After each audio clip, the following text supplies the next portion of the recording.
시청자 여러분 안녕하세요. 이채은 전문가입니다. 자, 지난주 금요일 장에서 반등 시그널이 나오면서 오늘까지도 상승세가 유지되고 있죠. 이 미국 증시 분위기를 보면 또 이미 2차 반도체 랠리가 시작된 흐름이 보이는데요. 곧 국내 증시까지 이 산타 랠리 분위기가 조성이 될 걸로 보입니다.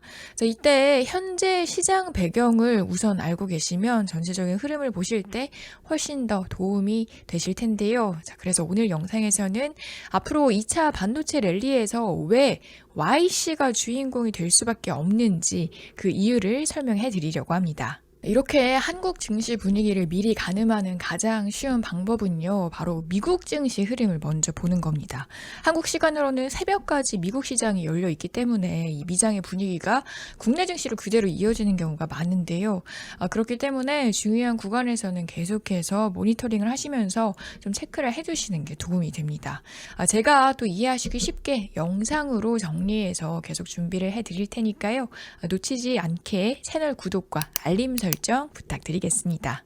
그래서 먼저 미국 쪽 분위기부터 살펴보면요. 시장이 좋아하는 이슈가 계속해서 나오고 있죠. 물가가 안정화되면서 추가적인 금리 인하 기대감이 계속 커지고 있습니다. 그리고 최근에 부진했던 반도체 섹터에 활력을 불어넣어준 마이크론 실적 이슈 등으로 인해서 증시 시장의 불씨가 다시 살아나고 있는데요. 이 마이크론의 실적을 자세하게 한번 보면요. 3분기 매출액이 136억 4천만 달러로 전년 대비 57% 증가를 하면서 월가의 컨센서스보다 2억 달러 넘게 상회를 했습니다.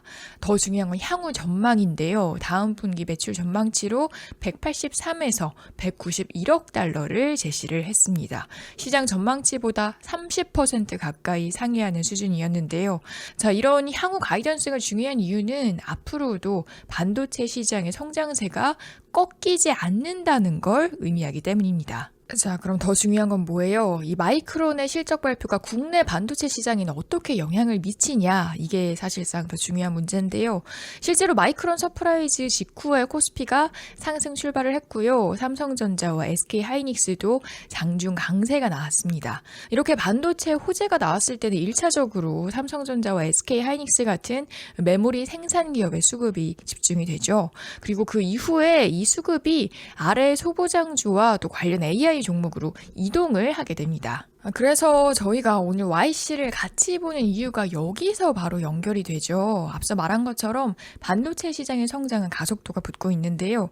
메모리의 기술력이 올라갈수록 정밀성과 수율이 중요해집니다. 그래서 생산량이 늘고 공정이 어려워질수록 메모리 테스트 장비 수요는 증가할 수밖에 없는데요. 바로 이 지점에서 YC가 빛을 볼 수 있는 구간이 열릴 수가 있습니다. 최근 제가 영상에서 계속해서 이 삼성전자로의 추가적인 테스터 장비 공급 이슈를 언급을 해드렸는데요.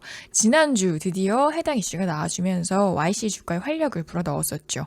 하지만 여기서 끝이 아닙니다. 내년에는 70대 수준의 추가적인 물량이 사실상 확정된 걸로 보고 있고요. 여기에 내년 초 HBM4 관련 테스트가 마무리가 되면 삼성전자 신규 라인에서 버닌 테스터 80에서 100대 추가 발주 가능성도 크다고 보고 있습니다. 그래서 계산을 해보면 이 내년 삼성전자향 장비가 웨이퍼와 버닌을 합쳐서 이 150대 이상까지도 열려있는 구조라는 거죠. 자, 이제 이렇게 삼성전자와의 장비 공급 이슈가 어느 정도 베일을 벗었는데요. 그 다음 포인트는 뭐냐?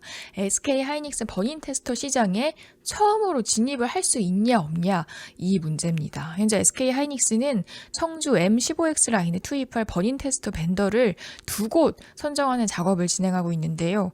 이 리포트에 따르면 1순위는 이미 다른 업체로 거의 정리가 된 분위기고요. 남은 두 번째 자리를 놓고 YC와 또 다른 업체가 경쟁을 하고 있다고 합니다.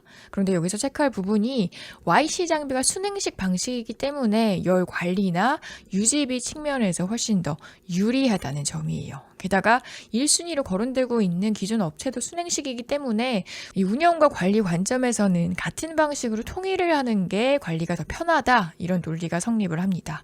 그래서 리포트에서는 두 번째 벤더로 YC가 유력 후보다라고 보고 있고요. 만약 실제로 선정이 된다면 장비는 약 50대, 매출로 따지면 약 1,000억 원 규모의 신규 매출이 발생할 수 있다고 추정을 했습니다. 자, 오늘 내용 정리를 좀 해보자면 미국에서 시작된 AI 모멘텀은 금리 부담 완화의 실적 서프라이즈로 다시 점화가 되는 모습인데요. 이런 흐름이 한국 증시까지 이어지면서 시장은 2차 반도체 랠리 분위기를 보여주고 있습니다. 이제 더욱더 중요한 건 이런 상황 속에서 내년도 역대급 실적을 전망하고 있는 YC로 수급이 집중될 수 없다는 점인데요. 하지만 여기서 또 방심을 하시면 안 됩니다.